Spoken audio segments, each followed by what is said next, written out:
Hello एमर्स, एक बार पुनः हम लोग आ गए हैं अपने लेक्चर एंड टॉपिक को आगे बढ़ाने के लिए। तो जैसा कि आप सभी लोग जानते हैं, हम लोग पढ़ रहे हैं तंत्रिका तंत्र यानी नर्वस सिस्टम, और आज हम देखेंगे ब्रेन को।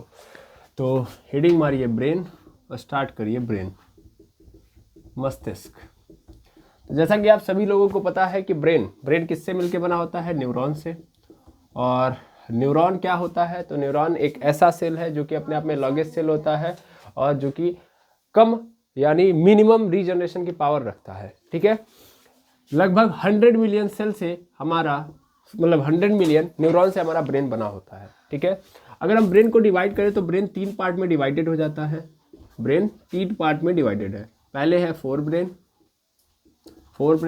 फिर आता है मिड ब्रेन और फिर आता है हिंड ब्रेन। फोर ब्रेन जो कि सबसे बड़ा होता है, एक्चुअल में इसे हम प्रोज एंसेफेलॉन बोलते हैं। प्रोज एंसेफेलॉन।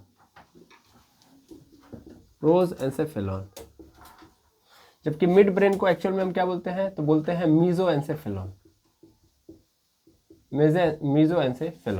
ठीक, उसके साथ ही हिंड ब्रेन की अगर बात की जाए तो हिंड ब्रेन को हम क्या बोलते हैं? हिंड ब्रेन को हम बोलते हैं रोम्ब एंसेफेलॉन। ये साइंटिफिक नेम है इनके। ठीक है, ठीक। अब ध्यान दीजिएगा, फोर ब्रेन के होते हैं 3 पार्ट। फोर ब्रेन के 3 पार्ट। सबसे पहला आता है सेरिब्रम, फिर थैलेमस और फिर आता है हाइपोथैलेमस।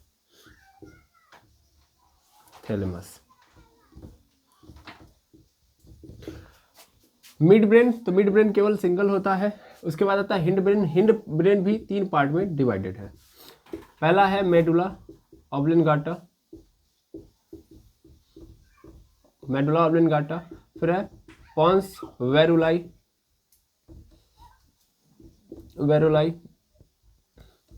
और तीसरे नंबर पे आता है सेरिबलम।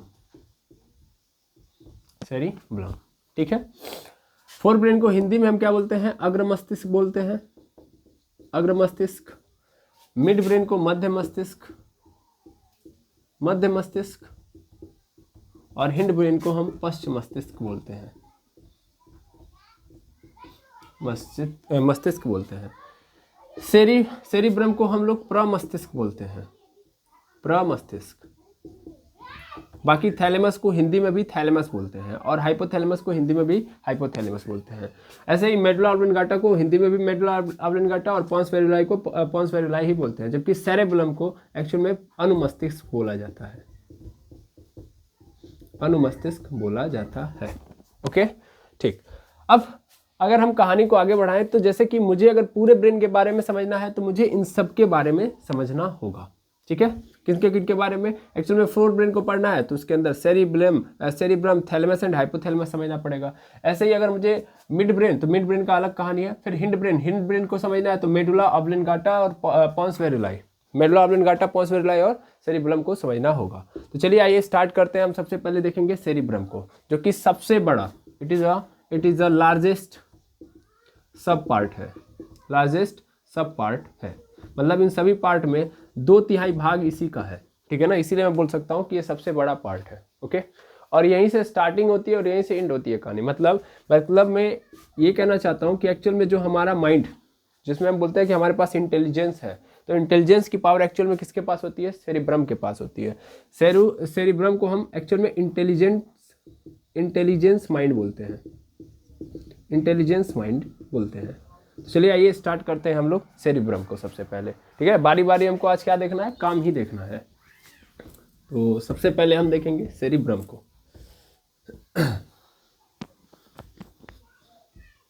तो अगर हम सेरिब्रम की बात करें, तो सेरिब्रम को हम क्या बोलते हैं? सेरिब्रम को हमने जस्ट बताया कि प्रमस्तिष्क बोलते हैं। ठीक है, ये अपने आप में क्या है? ये अपने आप में सबसे लार्जेस्ट सब पार्ट है। ठीक है, सबसे लार्जेस्ट सब पार्ट है हमारे ब्रेन का। ठीक है, अगर हम इसकी बात करें तो इसके पास क्या क्या ऑप्शन है? इसके पास इंटेलिजेंस की पावर है, मतलब जो बुद्धि, इंटेलिजेंस को हम एक्चुअल में क्या बोलते हैं? बुद्धि। तो बुद्धि यहीं पे होती है। ठीक है, इंटेलिजेंस है, यहीं पे चीज़ें स्टोर होती है, यानी जो भी यादें, यानी मेमोरी जो है वो यहीं पे रहती है। और फिर तीसरे नंबर से अगर आप बात करें इमोशन या फीलिंग, तो वो सब के सब कहाँ होती हैं, वो सब के सब यहाँ पे आपको देखने के लिए मिलेंगी। ठीक है, ये ध्यान देंगे। इसके अलावा अगर हम बात करें सेरिब्रम की, तो सेरिब्रम फर्दर, अगर हम केवल सेरिब्रम को पकड़े तो सेरिब्रम फर्दर 2 पार्ट में डिवाइडेड है। कितने पार्ट में डिवाइडेड है? 2 पार्ट। इसमें अगर हम बात करें तो 2 पार्ट कौन कौन से हैं, तो ध्यान देना 2 पार्ट कौन कौन से हैं। तो ऐसे मान लेता हूँ कि पूरा सेरिब्रम है, इस सेरिब्रम में 2 पार्ट हैं, 2 पार्ट ऐसे कर लो। सबसे ज्यादा पार्ट जो है उसको हम क्या बोलते हैं? सेरिब्रम, सेरिब्रल, ऐसे बोलिए सेरिब्रल, सेरिब्रल कॉर्टेक्स, इसको हम क्या बोलते हैं? Cerebral cortex. और इसको हम क्या बोलते हैं? Hippocampus, hippocampus. ठीक है, ये 2 पार्ट है सेरिब्रम के। अच्छा इधर से लिखें, हाँ ठीक है। तो ये सेरिब्रल कॉर्टेक्स है और ये क्या है? हिप्पोकैम्पस। 2 पार्ट आपको देखने के लिए मिलेंगे, किसके? सेरिब्रम के। ठीक है, अब देखिए अगेन हम सेरिब्रम को डिवाइड करें, सेरिब्रम को डिवाइड करें तो सेरिब्रम 4 पार्ट में डिवाइडेड होगा। सॉरी, सेरिब्रल कॉर्टेक्स जो है वो कितने पार्ट में डिवाइडेड होगा? 4। और ये 4 लोब होंगे। क्या होंगे? 4 लोब होते हैं। किसके अंदर सर? सेरिब्रल कॉर्टेक्स के अंदर। तो सेरिब्रल कॉर्टेक्स एक्चुअल में 4 लोब के अंदर डिवाइडेड है। बड़े अच्छे से देखेंगे क्योंकि बड़ा इंपॉर्टेंट है ये। तो सेरिब्रम के अंदर 2 पार्ट, सेरिब्रल कॉर्टेक्स और हिप्पोकैम्पस। फिर सेरिब्रल कॉर्टेक्स के अंदर जब जाएंगे तो यहाँ भी हमको कितने लोब मिलेंगे? 4 लोब मिलेंगे। ठीक है ना। सबसे पहला जो लोब होता है इसको हम बोलते हैं फ्रंटल लोब। क्या बोलते हैं? Frontal lobe. फिर क्या आता है? फिर आता है पैरिएटल लोब, पैरिएटल लोब। देखिए, फ्रंटल लोब मतलब सबसे आगे वाला, फिर पैरिएटल लोब मतलब उसके जस्ट पीछे वाला।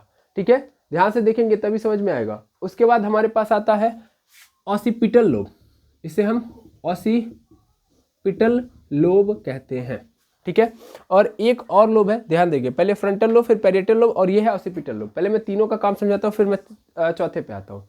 पहले फ्रंटल लोब समझो। फ्रंटल लोब ही सब कुछ करा रहा होगा, इंटेलिजेंस के नाम पे सब कुछ। जैसे कि आप सोच रहे हो, जैसे कि आप क्या बोलते हैं, जैसे कि आप ऐसे बोल सकते हो कि पर्सनालिटी डेवलपमेंट कर रहे हो, मतलब पीडी का जो ऑप्शन आता है। जैसे कि आप मेमोरी का फॉर्मेशन कर रहे हो, जैसे कि आपके अंदर इच्छाएं विकसित हो रही हैं, तो ये सब के सब का काम कौन कराता है? फ्रंटल लोब का है। ठीक है ना, फ्रंटल लोब ही ये सब करा रहा होगा। ठीक है, जैसे आप डिसीजन ले रहे हो, फिर इसके अलावा जैसे कि आप की जो बुद्धि है, बुद्धि मतलब जो आप सोच पा रहे हो, जिसके ऊपर एक्ट कर पा रहे हो, तो ये सब की कहानियां किसके हाथ में है? फ्रंटल लोब के पास है। ठीक है, मैं लिख देता हूँ फ्रंटल लोब क्या क्या करता है।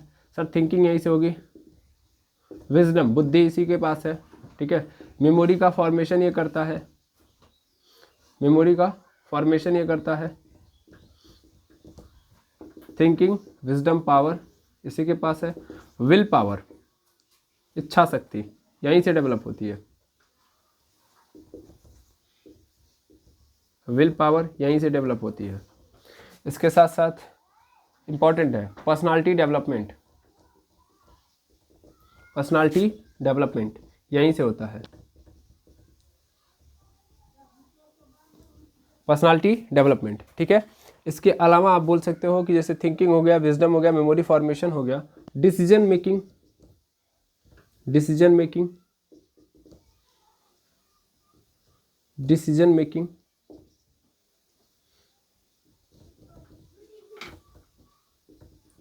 डिसीजन मेकिंग, ये सब किसके द्वारा हो रहा होगा? फ्रंटल लोब के द्वारा हो रहा होगा। ठीक है, इसको आप ध्यान से समझ लेंगे। ओके, इसके बाद आता है पैरिएटल लोब। पैरिएटल लोब क्या करता है? स्पेशली पैरिएटल लोब का काम क्या है? तो देखिए, पैरिएटल लोब का एक्चुअल में वर्क ये है कि ये जो है, मतलब पैरिएटल लोब की आप बात करोगे तो पैरिएटल लोब का काम ये होता है कि वो डिस्टेंस और मैं बोल सकता हूँ डिस्टेंस और डायरेक्शन, डिस्टेंस और डायरेक्शन इन पे काम कर रहा होता है। कौन? Parietal lobe. पैरिएटल लोब का काम क्या है कि भैया ये डिस्टेंस एंड डायरेक्शन पे काम करता है। मतलब कि कोई रास्ता कितनी दूरी पे है और किस डायरेक्शन में है, समझ में आ रहा है? वो कौन दिमाग में रखता है? वो दिमाग में रखता है पैरिएटल लोब। तो पैरिएटल लोब का काम है इन चीज़ों को दिमाग में रखना। किस चीज़ को? कि किसी भी जगह का रास्ता क्या है, मतलब लोकेशन क्या है, किधर से जाना है, ये सब के सब के बारे में स्पेशली यही ध्यान में रखता है। आपको याद होगा कि कभी कभी आपको क्या होता है, आपको एक दिक्कत आ जाती है कि आप रास्ता ही भूल जाते हो। नॉर्मल भाषा में उसे दिशा भ्रम कहा जाता है, ठीक है ना। तो इसका कारण क्या है, इसका कारण है कि पैरिएटल लोब आपका क्या हो जाता है, डीएक्टिवेट हो जाता है, वो उस डाटा को क्या कर देता है, इरेज कर देता है, ठीक है। तो ये कारण होता है कि आप डिस्टेंस और डायरेक्शन में फर्क नहीं डाल पाते हो, ठीक है। क्या बात समझ में आई, हाँ या ना, ठीक।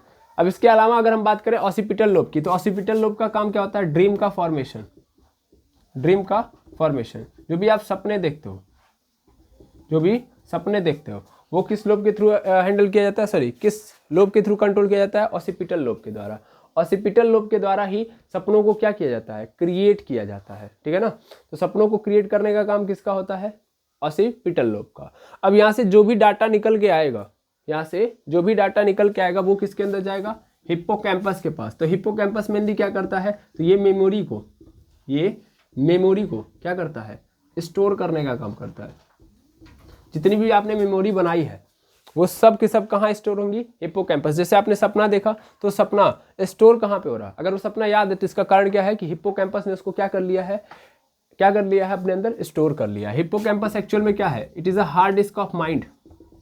ब्रेन का बोल सकता हूँ मैं, ब्रेन का क्या है, ये हार्ड डिस्क है। जितनी भी चीजें हैं वो कहाँ स्टोर होती हैं, जितनी भी मेमोरी है वो हिप्पोकैम्पस के अंदर क्या हो रही होती हैं, स्टोर हो रही होती हैं। बड़े ध्यान से समझेंगे। सेरिब्रम दो पार्ट में डिवाइडेड है, एक तो सेरिब्रल कॉर्टेक्स और उसके बाद आता है हिप्पोकैम्पस। हिप्पोकैम्पस अकेले क्या करता है कि इधर से जितना भी काम किया जाता है उसको स्टोर करने का काम करता है, ठीक है ना। ध्यान से समझेंगे। फ्रंटल लोब क्या करेगा, फ्रंटल लोब बहुत सारा काम करता है, थिंकिंग का, विजडम का, मेमोरी फॉर्मेशन का, विल पावर का, पर्सनालिटी डेवलपमेंट का, डिसीजन मेकिंग का, और ये सब पूरा का पूरा काम कौन करता है, ये सब पूरा का पूरा काम फ्रंटल लोब करता है। कॉन्सेंट्रेशन पावर जो आपके अंदर डेवलप होती है, इसको भी आप लिख सकते हो कि कॉन्सेंट्रेशन का जो पावर डेवलप होती है वो भी किसके द्वारा होती है, वो भी एक्चुअल में फ्रंटल लोब के कारण ही पैदा होती है, ठीक है। पैरिएटल लोब क्या करता है, पैरिएटल लोब एक्चुअल में डिस्टेंस और डायरेक्शन को मैनेज कर रहा होता है कि मेनली आप किसी जगह पे जाते हो तो उसका रास्ता क्या था, कौन सी डायरेक्शन से था, तो वो सबको स्टोर करने का काम पैरिएटल लोब का। अगर आप भूल जा रहे हो तो इसका मतलब पैरिएटल लोब उतना अच्छे से काम नहीं कर रहा है। अब देखो जो भी ये लोग काम करेंगे मतलब उस समय जो एक्टिवेट होगा, मतलब इनका काम है ना कि डिस्टेंस और डायरेक्शन जो भी है इसको स्टोर करके रखना, है ना, रिकॉग्नाइज करना। अब भाई ये अगर रिकॉग्नाइज कर लिए, ध्यान देना, ये रिकॉग्नाइज कर लिए तो रिकॉग्नाइज करके स्टोर ये करेगा। एक्चुअल में स्टोर करने का काम किसके पास है, हिप्पोकैम्पस के पास है, ठीक है। हिप्पोकैम्पस क्या करेगा, स्टोर करेगा। क्या मेरी बात समझ पा रहे हो जो मैं बोल रहा हूँ, मैंने ये बोला कि देखिए 4 लोब में कन्वर्ट होंगे।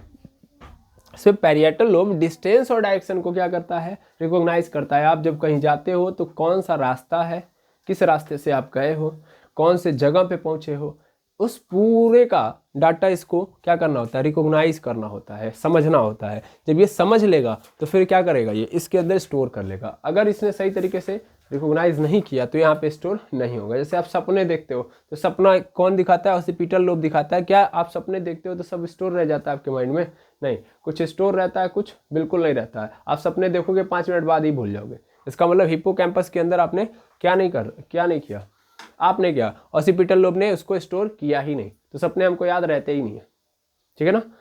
अब ध्यान से समझो, हिप्पोकैम्पस जैसा कि आप देख पा रहे हो, हिप्पोकैम्पस का काम है कि मेमोरी को स्टोर करना। अब कभी कभी ऐसा होता है, जैसे ये हार्ड डिस्क भी है, तो कभी कभी ऐसा होता है कि लोगों को एक प्रॉब्लम हो जाती है जिसका नाम है एमनेसिया। क्या है, एमनेसिया।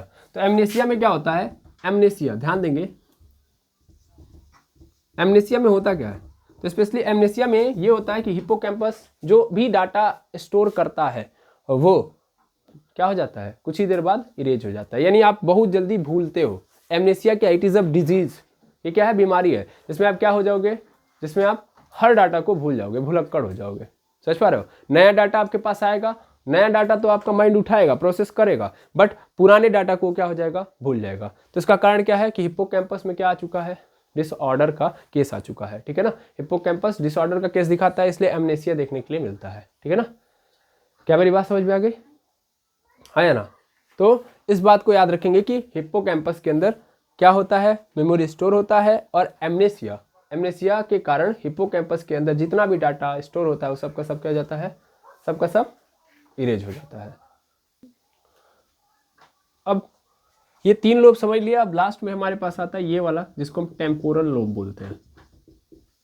ठीक है, इसे हम टेम्पोरल लोब बोलेंगे।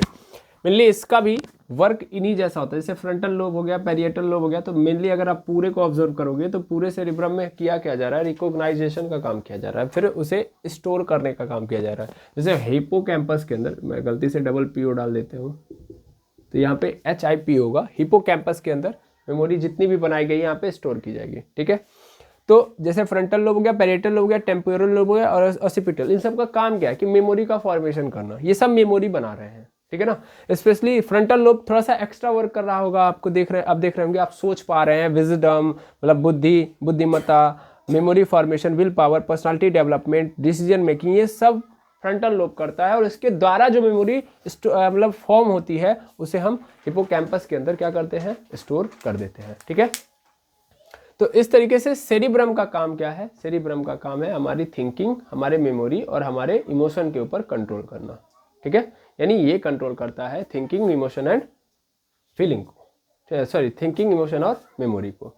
तो ये सेरिब्रम का काम है। अब इसके बाद हम आगे बढ़ेंगे तो अगले नंबर पे हमारे पास क्या आएगा, फोर ब्रेन का नेक्स्ट पार्ट, जिसका नाम है, क्या नाम है, जिसका नाम होता है हाइपोथैलेमस। ठीक, तो अगले नंबर पे आता है हाइपोथैलेमस। हाइपोथैलेमस का काम क्या है, हाइपोथैलेमस मेनली हमारे बॉडी के अंदर भूख, प्यास, नींद, फीलिंग, अग्रेशन, इन सब के ऊपर क्या करता है, ये कंट्रोल करता है। ठीक है, ध्यान देंगे तो मैं लिख सकता हूं यहाँ पे भूख, प्यास, नींद, भावनाएं, भूख यानी हंगर, प्यास यानी थर्स्ट, नींद यानी स्लीप, भावनाएं यानी फीलिंग्स, और इसके साथ साथ इंटरनल पेन, आंतरिक दर्द, इंटरनल पेन। इसे कौन कंट्रोल करता है, इसे कंट्रोल करता है हाइपोथैलेमस। यानी इतने लोगों को कंट्रोल कौन कर रहा होगा, इतने लोगों को कंट्रोल करता है हाइपोथैलेमस। जितनी भी फीलिंग आती है, चाहे वो प्यार वाली फीलिंग हो, चाहे तकरार वाली फीलिंग हो, समझ में आ रहा है, वो सभी फीलिंग्स प्रोड्यूस करता है हाइपोथैलेमस सिचुएशन के बिहाफ पे। अब देखो हाइपोथैलेमस एक्चुअल में क्या है, एक प्रकार का ग्लैंड है। वैसे तो आप स्पेशली ये ब्रेन का पार्ट पढ़ते हो, बट इसके साथ साथ ये करता क्या है, तो ये बहुत सारे क्या करता है, हार्मोन रिलीज करवाता है। ठीक है ना, और उन हार्मोन के बदौलत हमारे बॉडी के अंदर क्या हो रहे होते हैं, चेंज हो रहे होते हैं। ठीक है ना, तो हमारा मूड जो स्विंग करता है, तो मूड जो स्विंग कर रहा है उसका कारण है, मूड स्विंगिंग का जो कारण है वो हाइपोथैलेमस है। ठीक है, क्या करता है, वो बहुत सारे हार्मोन रिलीज करवाता है और उन हार्मोन के बदौलत हमारा जो माइंड है वो क्या कर रहा होगा, स्विंग कर रहा होगा, बदल रहा होगा, है ना। हमें गुस्सा आ रहा है, फिर हमें क्या बोलते हैं, अग्रेशन आ रहा है, तो ये सब चीज़ों का कारण है हाइपोथैलेमस। क्या रिलीज कराएगा, क्या रिलीज करवाएगा, हार्मोन। क्या करेगा, हार्मोन रिलीज करवाएगा। जैसे आप सबको पता है कि अगर हम कोई काम करते हैं जिससे हमें खुशी मिलती है तो हम खुश हो जाते हैं। तो खुश होने का कारण ये है कि हाइपोथैलेमस एक्चुअल में हमारी बॉडी के अंदर डोपामीन रिलीज कराता है। ठीक है, तो डोपामीन जब रिलीज होगा हमारी बॉडी के अंदर तो हमें खुशी का एहसास होगा। ठीक है, तो ऐसे बहुत सारे हार्मोन रिलीज करवा के हमारे बॉडी के अंदर चेंज लाता है, यानी हमारे मूड को स्विंग करता है। तो मूड स्विंगिंग का खेल एक्चुअल में हाइपोथैलेमस खेलता है। ठीक है, इसे एक्चुअल में सुपर मास्टर ग्लैंड बोलते हैं। ये एक प्रकार का ग्लैंड है, मैंने बोला था ना। तो ये किस तरीके का ग्लैंड है, इसको हम सुपर मास्टर ग्लैंड बोलते हैं, सुपर मास्टर ग्लैंड। एक्चुअल में कारण ये है कि हमारे ब्रेन के अंदर एक और ग्लैंड होगा, पिट्यूटरी ग्लैंड। कौन सा ग्लैंड, पिट्यूटरी ग्लैंड। तो पिट्यूटरी ग्लैंड, जिसको हिंदी में बोलते हैं पीयूष ग्रंथि। तो पीयूष ग्रंथि को ये क्या करता है, कंट्रोल करता है। क्या करता है, ये कंट्रोल करता है, इसीलिए हम इसको क्या बोलते हैं, सुपर मास्टर ग्लैंड बोलते हैं। तो पिट्यूटरी ग्लैंड इसी के बिहाफ पे काम करती है। देखो हाइपोथैलेमस जैसा चाहेगा वैसा ही क्या करेगा, पीयूष ग्रंथि यानी पिट्यूटरी ग्लैंड से काम करवाएगा। तो इसीलिए इसको हम क्या बोलते हैं, सुपर मास्टर ग्लैंड बोलते हैं। ठीक है, अब कहानी आती है थैलेमस की। अब हम देखेंगे किसको, थैलेमस को। तो थैलेमस जानते हैं क्या करता है, मेनली थैलेमस जो है हमारे बॉडी के सेंस ऑर्गन के ऊपर काम करता है। सेंस ऑर्गन जानते हैं कौन कौन से सेंस ऑर्गन, सेंस ऑर्गन कितने होते हैं, 5 सेंस ऑर्गन होते हैं। ठीक है ना, ये आप लोगों ने देख लिया होगा। तो मैं थैलेमस के ऊपर चला जाता हूं, देखेंगे थैलेमस को।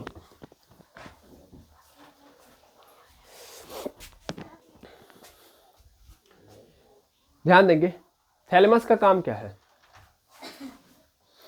स्पेशली थैलेमस की अगर हम बात करें तो थैलेमस हमारे बॉडी के अंदर बहुत सारा ये भी काम करता है, और ये स्पेशली 3 सेंसरी ऑर्गन के ऊपर काम करता है। कितने सेंसरी ऑर्गन? 3 सेंसरी ऑर्गन को कंट्रोल करता है थैलेमस। थैलेमस एक्चुअल में 3 सेंसरी ऑर्गन को काम करता है। 3 सेंसरी ऑर्गन कौन कौन से हैं? 3 सेंसरी ऑर्गन में सबसे पहले देखो, ऐसे तो 5 सेंस ऑर्गन है। 5 कौन कौन से हैं? आई है, नोज है, फिर उसके बाद फिर क्या है? टंग है, उसके बाद स्किन है, और उसके साथ साथ ईयर है। ठीक है ना? तो देखो ईयर और आई को, ये भी दोनों के दोनों क्या है? सेंस ऑर्गन है। तो इनको आगे देखेंगे हम कौन कंट्रोल करता है? मिड ब्रेन कंट्रोल करता है। लेकिन बाकी जैसे कि टंग, इसके अलावा स्किन, इसके अलावा फिर क्या आ जाएगा मेरे पास? टंग, स्किन और नोज। इन तीनों सेंस ऑर्गन को कौन कंट्रोल करेगा? थैलेमस कंट्रोल करेगा। ठीक है। अच्छा, इसके साथ साथ और भी बातें आप समझ सकते हो, जैसे कि ये तो इतना हो गया। इसके अलावा ये एक्सटर्नल पेन को कौन फील कराएगा? तो एक्सटर्नल पेन को एक्चुअल में थैलेमस ही कंट्रोल कराएगा, यानी थैलेमस ही हमें फील कराएगा कि हमें पेन हो रहा है। जैसे आपको किसी ने मार दिया है ना, तो इस चीज़ का जो क्या बोलते हैं रिएक्शन होता है, हमारे माइंड को होता है नहीं होता है? हमारे माइंड को पता चल जाता है कि हमको किसी ने मार दिया है और वहाँ पे चोट लगी और पेन स्टार्ट हो जाता है। तो वो पेन कहाँ से आता है? थैलेमस के द्वारा एक्ट कराया जाता है। ठीक है। लेकिन ये पेन जो होता है एक्सटर्नल पेन, ये क्या किया जा सकता है? खत्म किया जा सकता है अगर हम थैलेमस को क्या कर दें? डीएक्टिवेट कर दें। और उसके लिए हमको क्या करना पड़ेगा? तो हमें ज़्यादा मात्रा में शराब पीना पड़ेगा। ठीक है। यानी हम एक्सेस मात्रा में क्या कर रहे हैं? शराब पी रहे हैं, अल्कोहल का कंज्यूमशन कर रहे हैं, तो भाई थैलेमस क्या हो जाएगा? डीएक्टिवेट हो जाएगा। ठीक। इसके अलावा अगर हम ज़्यादा मात्रा में क्या ले रहे हैं? शराब ले रहे हैं, तो सेरिब्लम क्या करता है? आप सबको पता होगा। सेरिब्लम एक्चुअल में स्पीकिंग पावर, बॉडी की बैलेंसिंग को क्या करता है? कंट्रोल करता है। हमारे मस्कुलर कॉन्ट्रैक्शन को कंट्रोल करता है। तो अगर आपने ज़्यादा शराब पी लिया, सेरिब्लम भी यहीं पे आ जाता है। सेरिब्लम को यहीं पे खत्म कर लेते हैं। सेरिब्लम देखिएगा, सेरिब्लम में क्या होता है कि बॉडी की जो बैलेंसिंग का काम होता है वो यही करता है। हम बैलेंस होके चल पा रहे हैं, है ना? इसका कारण है हमारा सेरिब्लम। ओके। इसके अलावा हमारे पास जो स्पीकिंग की पावर है, स्पीकिंग पावर मतलब हम जो बोल रहे हैं, है ना, बोलने पे जो कंट्रोल है हमारा, वो कौन करवाता है? सेरिब्लम। और तीसरे नंबर पे मस्कुलर कॉन्ट्रैक्शन। तो ये मस्कुलर कॉन्ट्रैक्शन भी कौन करवाता है? सेरिब्लम करवाता है। ठीक है। अब ध्यान से समझो, बॉडी बैलेंसिंग मतलब आप बैलेंस बना के चल लेते हो कि नहीं चल लेते हो, है ना? आप लड़खड़ाते हो कहीं भी चलने में? नहीं। इसके अलावा स्पीकिंग पावर, आप जब बोलते हो तो बोलने पे आपका नियंत्रण होता है ना? आप सोच समझ के बोल पाते हो। इसका भी कारण क्या है? सेरिब्लम। फिर मस्कुलर कॉन्ट्रैक्शन मतलब आप जब चल रहे हो, फिर रहे हो, यानी दौड़ रहे हो, तो आपकी बॉडी क्या कर रही है उस समय? क्या कर रही है? मूव कर रही होती है, ज्वाइंट्स के ऊपर से मुड़ रही थी। जैसे मैं बोल रहा हूँ, इसके साथ साथ मैं अपने हाथों को भी हिला पा रहा हूँ, तो हाथें मेरी मूव कर रही है, तो यह मस्कुलर कॉन्ट्रैक्शन है। मस्कुलर कॉन्ट्रैक्शन से हमें फोर्स मिलता है। अगर मैं कोई भी काम कर रहा हूँ तो उस दौरान मुझे फोर्स चाहिए, और फोर्स कहाँ से पैदा होती है? मसल्स के थ्रू। तो जब भी मस्कुलर कॉन्ट्रैक्शन एंड रिलैक्सेशन होगा, तभी जाके हमको क्या मिल पाएगा? फोर्स मिल पाएगा, तभी हम कुछ काम कर सकते हैं। ठीक है। हम चल रहे हैं तो भी मस्कुलर कॉन्ट्रैक्शन की जरूरत है, हम बोल रहे हैं तो भी मस्कुलर कॉन्ट्रैक्शन की जरूरत है। ठीक है, क्योंकि हमारी बॉडी में कंट्रोल मसल्स के थ्रू किया जाता है। ठीक है। अब ध्यान से समझिएगा और सुनिएगा। मेनली जब आप ज़्यादा शराब पी लोगे तो दोनों को पकड़ना, दोनों कनेक्ट कर लेना। जब आप ज़्यादा शराब पियोगे तो क्या होगा? सेरिब्लम डीएक्टिवेट हो जाएगा। सेरिब्लम डीएक्टिवेट होने का मतलब आपकी बॉडी की बैलेंसिंग पावर क्या हो जाएगी? डिस्टर्ब हो जाएगी। ध्यान से देखिए, आप यहाँ पे आप ध्यान दें। सेरिब्लम जब बहुत ज़्यादा मात्रा में हम शराब पी लेंगे तो क्या हो जाएगा? डीएक्टिवेट हो जाता है। डीएक्टिवेट होने से क्या होगा कि हमारी बॉडी के ऊपर बैलेंस बनना खत्म। तो आप जब देखते हैं, जब ज़्यादा लोग शराब पी लेते हैं तो लड़खड़ाते हुए चलते हैं। रीज़न बिहाइंड इट, क्योंकि उनके बॉडी का बैलेंस क्या हो गया है? खत्म। कुछ भी बोल रहे होंगे, है कि नहीं है? उन्हें पता ही नहीं कि वो क्या बोल रहे हैं, लेकिन वो बोल रहे हैं, यानी स्पीकिंग पावर पे भी कंट्रोल खत्म। मस्कुलर कॉन्ट्रैक्शन, कहीं गिर गए तो उठने भर की क्षमता नहीं है, यानी वो अपने शरीर के थ्रू फोर्स नहीं पैदा कर पा रहे हैं, तो मस्कुलर कॉन्ट्रैक्शन भी क्या हो गया है? डाउन। इसके साथ साथ मैंने बोला था ना, एक्सटर्नल पेन, उनको कितना भी मार दीजिए उस समय चोट नहीं लगने वाला है ना? क्यों? क्योंकि उनका थैलेमस भी क्या हो चुका है उस समय? डीएक्टिवेट। देखिए, जब आप ज़्यादा मात्रा में शराब लेंगे तो ये दिक्कत होगी। तो अभी अगर ध्यान से आप ऑब्जर्व करें इस एक्सटर्नल पेन के यहाँ पे, तो आपको लगेगा ये तो बेनिफिट है ना, तो फायदा है, हमको बहुत ज़्यादा दर्द है, हम शराब पी लेते हैं, काम खत्म। क्योंकि शराब अगर आएगा तो ये थैलेमस को डीएक्टिवेट करा देगा, फिर हमें दर्द होगा नहीं, है ना। लेकिन ऐसा करने से क्या होगा कि ऐसा करने से जब तक शराब का क्या रहेगा, जब तक शराब का असर रहेगा तब तक ही ये हमें पेन से बचा के रखेगा। जब हम सुबह उठेंगे तब हम उठ भी नहीं पाएंगे, ठीक है ना, तब वो पेन हमको फील होगा कि जो पेन पहले नहीं था, ठीक है, एक बार में, है कि नहीं है। ये बताइए शराबियों के लिए प्रॉब्लम क्या होती है। शराबी क्या होते हैं कि कहीं भी गिर जाते हैं, उनको कितना भी मार लीजिए उनको कोई असर नहीं पड़ेगा रात भर, लेकिन सभी घाव सुबह दिखने लगते हैं, ठीक है ना, और फिर वो असहनीय पीड़ा से गुजरते हैं, ठीक है ना। तो फिर बेचारे, हाँ सही बात है कि इसके बाद फिर पी लेंगे ताकि फिर अब असहनीय पेन बचा रहे। तो इससे पीने से थोड़ी ना दवाएं खत्म होती हैं, सॉरी असर खत्म होगा। एक्चुअल में क्या है कि देखिए अगर आप अल्कोहल का कंजम्पशन कर रहे हैं तो अल्कोहल हमारे ब्लड के लिए, सॉरी ब्लड को क्या बना रहा है, इम्प्योर बना रहा है ना, हमारे ब्लड को क्या बना दे रहा है, इम्प्योर। अब आपको लग तो रहा है कि वो सही कर रहा है, बट धीरे धीरे आपका ये जो सेरिबलम और हाइपोथैलेमस धीरे धीरे ये क्या हो जाएंगे, डाउन हो जाएंगे। आप एक चीज को एक चीज का असर खत्म कर रहे हो, लेकिन इसके साथ साथ बहुत चीजों का असर खत्म हो रहा है भाई।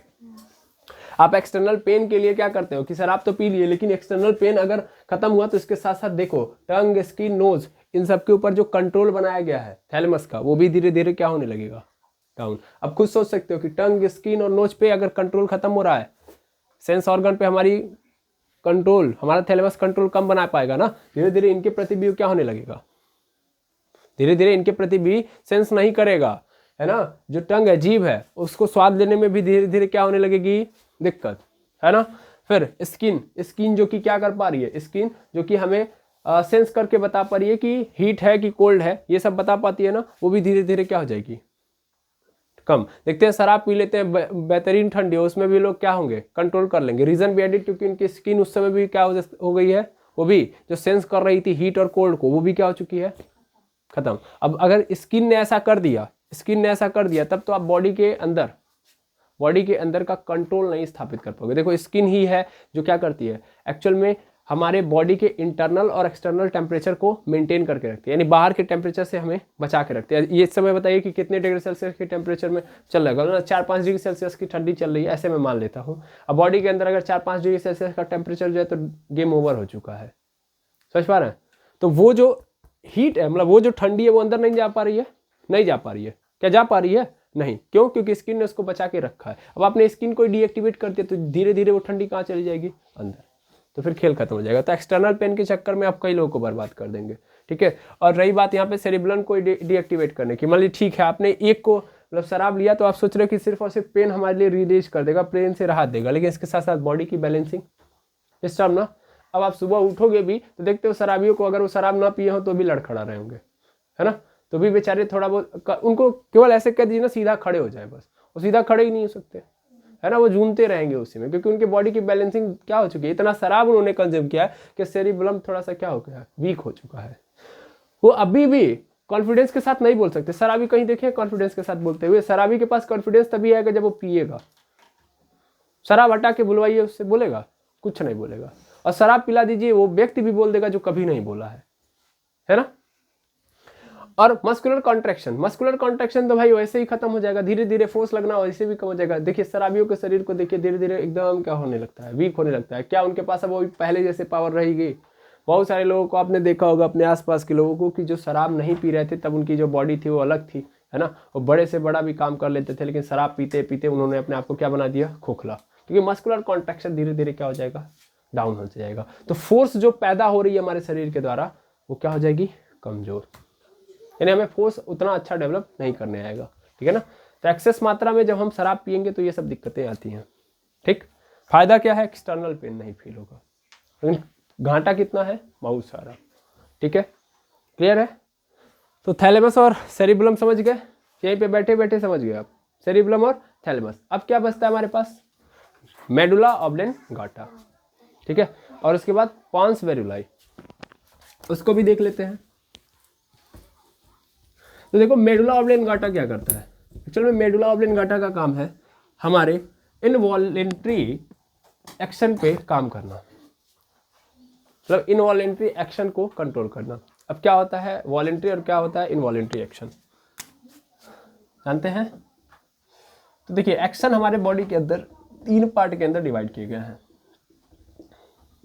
एक है वॉलेंट्री एक्शन, वॉलेंट्री एक्शन, ठीक है। दूसरा है इनवॉलेंट्री एक्शन, वॉलेंट्री एक्शन, और फिर उसके बाद क्या आता है रिफ्लेक्स एक्शन,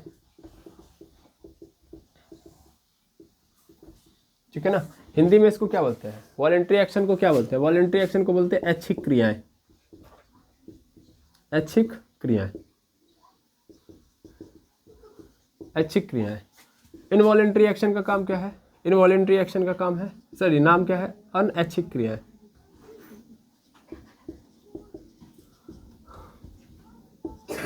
अनैच्छिक क्रियाएं। और रिफ्लेक्स एक्शन का काम है मतलब हिंदी में नाम है प्रत्यावर्ती क्रियाएं, प्रत्यावर्ती क्रियाएं। थोड़ा ध्यान से समझेंगे। वॉलेंट्री एक्शन मतलब ऐसी क्रियाएं, ऐसे एक्शंस जिनको हम खुद कंट्रोल कर सकते हैं। जैसे मैं चाहूंगा तो बोलूंगा, नहीं चाहूंगा तो नहीं बोलूंगा। मैं चाहूंगा तो अपना हाथ ऊपर करूंगा, नहीं चाहूंगा तो नहीं हाथ ऊपर करूंगा। मैं चाहूंगा तो खेलूंगा, मैं नहीं चाहूंगा तो नहीं खेलूंगा। मैं चाहूंगा तो गाऊंगा, मैं नहीं चाहूंगा तो नहीं गाऊंगा, ठीक है। मैं चाहूंगा तो दौड़ूंगा, मैं नहीं चाहूंगा तो नहीं दौड़ूंगा। तो ऐसे कोई भी एक्शन जिन पे हमारा कंट्रोल है, ऐसे एक्शन को हम वॉलेंट्री एक्शन बोलते हैं, ठीक है। और इनवॉलेंट्री एक्शन मतलब जिन्हें हमारी इच्छाएं कंट्रोल नहीं करती हैं। अगर हमने अपनी इच्छा से इनको कंट्रोल करना चाहा, यानी अगर ये भी पावर हमारे पास आ गई, तो हम नहीं बचेंगे। जैसे एग्जांपल रेस्पिरेशन, हम नहीं कंट्रोल कर रहे हैं, ठीक है। हार्ट बीट, हार्ट बीट यानी धड़कन, हम नहीं कंट्रोल कर रहे हैं। डाइजेशन, डाइजेशन यानी पाचन, हम बिल्कुल नहीं कंट्रोल कर रहे हैं, ठीक है। इसके अलावा एक्सक्रिएशन, एक्सक्रिएशन यानी उत्सर्जन, हम नहीं कंट्रोल कर रहे हैं। क्या हम इनको कंट्रोल करते हैं? नहीं। ये अनैच्छिक क्रिया है। सांस ले रहे हैं, हाँ या ना? सांस अपनी इच्छा से ले रहे हैं आप, वो अपने आप चल रहा है। नहीं तो लोग आजीज हो जाएंगे, 2 सेकंड के अंदर कहेंगे कि नहीं अब हमको रहना नहीं है। तो झूठ में तब फिर वो क्या बोलते हैं सुसाइड और ये जहर खाने वाला सिस्टम नहीं होता है। लोग क्या कर लेते हैं, सांस रोक लेते हैं, गेम ओवर। लेकिन माइंड ने ये कंट्रोल इनको दिया ही नहीं। हार्ट बीट, ये सबसे खतरनाक चीज़ है ना। यहीं तो पूरा मैटर चलता है ना। तो हार्ट बीट 2 सेकंड के अंदर रोक लिया जाता है अगर अपने कंट्रोल में होता तो, है कि नहीं है। बहुत बार लोगों का दिल टूटता है तो प्रॉब्लम हो जाती है, ठीक है ना। तो 2 सेकंड के अंदर वो कहेंगे कि उनके द्वारा धोखा दिया गया है, उनका दिल है, पहले तोड़ लेते हैं, मतलब रोक देते हैं धड़कन, ठीक है। तो यहाँ से ये भी कंट्रोल करने जैसा है नहीं, अपने हाथ में तो है नहीं। ऐसे ही डाइजेशन, डाइजेशन मतलब खाने का पाचन नहीं। तो इस पर तो कोई फोकस नहीं करता है बेचारा। एक ऐसा मतलब वो है कि जो अपने आप हो रहा है, नहीं हो रहा है, ठीक है ना। लेकिन इससे कोई किसी का लेना देना नहीं है। और एक्सक्रिएशन, तो एक्सक्रिएशन भी हम अपने अनुसार नहीं कर सकते, ओके। तो ये जो मैंने लिखा है ये इनवॉलेंट्री एक्शन है। इनवॉलेंट्री एक्शन को एक्चुअल में कंट्रोल कौन करता है? इनवॉलेंट्री एक्शन को कंट्रोल करता है मेडुला ऑब्लेंगाटा, ठीक है। मेडुला ऑब्लेंगाटा, मेडुला ऑब्लेंगाटा, ठीक है। अब बात आती है रिफ्लेक्स एक्शन की। रिफ्लेक्स एक्शन क्या होती है? जैसे आप इस समय मगन है किसी काम को करने में, ठीक है। और अचानक से आपके बगल में, जैसे आप बैठे हुए हैं, अचानक से बगल में आपके सांप आ गया, ठीक है ना। अचानक से आपके बगल में सांप है, आप बैठे हैं और अचानक से बगल में सांप आ गया, तुरंत कूद जाएंगे, है ना। ऐसे ही अगर आप क्या है, आप अपने घर पे हैं, कुछ काम वाम कर रहे हैं, सपोज करिए आप किचन में गए और क्या बोलते हैं किसी बर्तन के अंदर कुछ सामान रखा था, आपको निकालना था, वो कहाँ गैस पे रखा था, तो आपको लगा गैस तो ऑफ है तो फिर गर्म तो होगा नहीं, तो सन से पकड़ने गए, तुरंत झटका दे दिया, समझ में आ रहा है। तो वहाँ से जो एक्शन होता है वो भी रिफ्लेक्स एक्शन है, जो अचानक से हो रहा है, ठीक है ना। आप फोन पे बतियाते हुए आगे से निकल रहे हैं, सन से आपके आगे से बस निकल गई समझ आ रहा है। उसके बाद जो बॉडी आपकी एक्टिविटी दिखाएगी that is the reflex action, ठीक है। तो रिफ्लेक्स एक्शन आई थिंक समझ में आ गया होगा, अब थोड़ा सा इधर आते हैं हम लोग। इनवॉलेंट्री एक्शन को भी हम दो पार्ट में डिवाइड कर सकते हैं। इनवॉलेंट्री एक्शन को भी हम दो पार्ट में डिवाइड कर सकते हैं। एक तो ऐसी होती हैं जो इम्पॉर्टेंट होती हैं, तो ये इम्पॉर्टेंट है, ठीक है ना, यानी इनके बिना हम जिंदा भी नहीं रह सकते। किनके इनके बिना? रेस्पिरेशन, हार्ट बीट, डाइजेशन और एक्सक्रिएशन। लेकिन यहीं पे कुछ और भी होती है जो अपने आप हो रही होती हैं। जैसे आपको छींक आती है, आप कंट्रोल कर लेते हैं, ये आपके कंट्रोल में है। और किसी को खांसी आती है, ये बताइए, उसको भी आप कंट्रोल कर सकते हैं? नहीं। डकार आता है, कंट्रोल कर सकते हैं? नहीं। ये जो है चीजें, ये जो है, इनको हम नहीं कंट्रोल कर सकते। ये भी क्या है? इनवॉलेंट्री एक्शन है। कौन है? क्या है बताइए फटाक से? ये भी क्या है? इनवॉलेंट्री एक्शन है। बट क्या होता है? बट ये इनके रुक जाने से हमें हमारी डेथ नहीं होगी, ठीक है ना। अच्छा याद रखिएगा कि इनवॉलेंट्री एक्शन को मैं दो पार्ट में डिवाइड कर रहा हूं, जैसे कि मैंने बताया। ये पहला जो देख रहे हो आप, ये है वाइटल इनवॉलेंट्री एक्शन, ठीक है ना। ये वाइटल वाला एक्शन है, वाइटल एक्शन बोल सकता हूं मैं। ऐसे बोलेंगे एसेसरी एक्शन, ठीक है ना। ये बात ध्यान में रखेंगे। क्लियर है? बिल्कुल। तो वाइटल वाले में कौन कौन सी आएंगी? ये आएंगी, और इसमें क्या आ जाएगा? स्नीजिंग, ठीक है। फिर ऐसे ही क्या बोल सकते हैं हम लोग? बर्फ। फिर हम क्या बोल सकते हैं? आप लोग एक और, स्नोरिंग का मतलब क्या होता है? खर्राटे लेना, ठीक है ना। तो खर्राटे भी हम अपने मन से थोड़ी ना लेते हैं, अपने आप चल रहा होता है कि नहीं है? बर्फ मतलब क्या होता है? डकार लेना। तो डकार भी हम अपने मन से थोड़ी लेते हैं, वो अपने आप आ रहा होता है ना। स्नीजिंग यानी छींक रहे हैं हम, है ना। छींकना किसको अच्छा लगता है?